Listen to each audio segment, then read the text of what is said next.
guys, I just made a few pretty big changes to my basement, so I just want to show you what I did. As usual, I have the two grow rooms over here. It's dark, the light's turned off right now, so there's nothing really, you can't really see inside of this one, but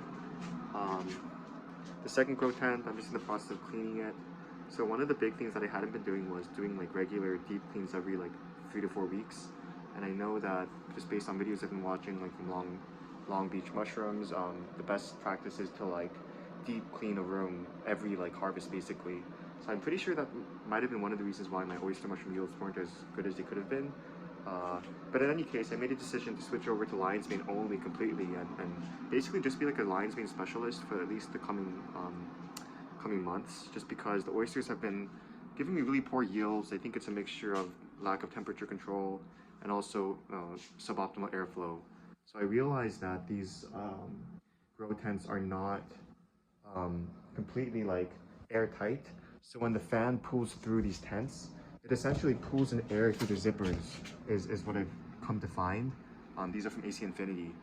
And because I'm using the same space as a colonization room, I think what's happening is that as the bags colonize, they emit CO2, and then the CO2 is going to sucked in through the tents, even though there's the intake in the back corner.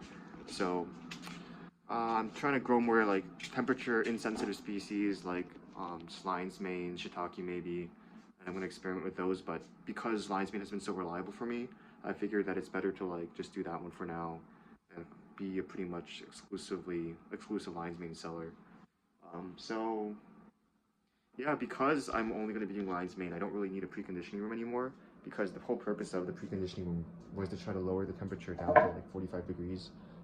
Not 45, 60 to 65 degrees for the king oyster and the blue oyster. But now that I don't really need that, I can turn it into a grow room. So I pushed this grow room over to the side, and now I have 3 grow rooms. So the 2 back there, and then 1 behind me over here.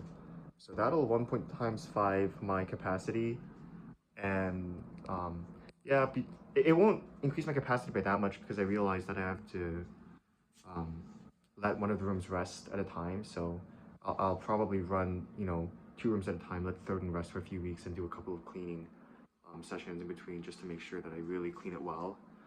Um, and then another big update is that I got this like stainless steel countertop. So before I was using like this plastic wrap as a countertop, and I think that might have been one of the reasons why I was getting contamination. So with this new stainless steel countertop, hopefully I'll be able to, disinfect it a little bit better and have a cleaner workstream for the agar plating.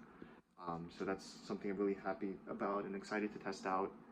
Um, yeah, and then I also just took out like all of the wood cabinets. I don't know how much of a difference that makes, but just trying to um, get rid of any like hard to clean surfaces as much as possible in the basement, and really only have like the tools I need down here to do exactly what I need to do.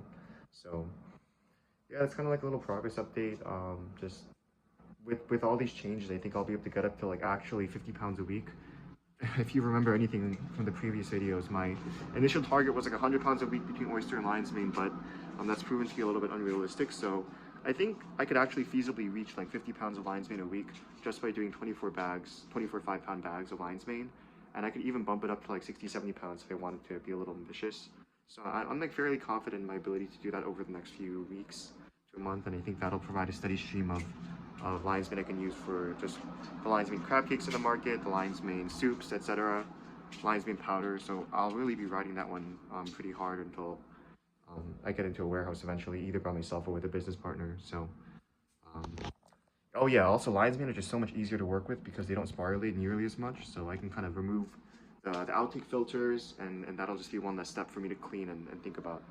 Um, yeah, so super excited about these changes. Definitely just working on one thing at a time, and over the course of weeks and months, just looking for a little bit of improvement. So yeah, see you guys later. Bye.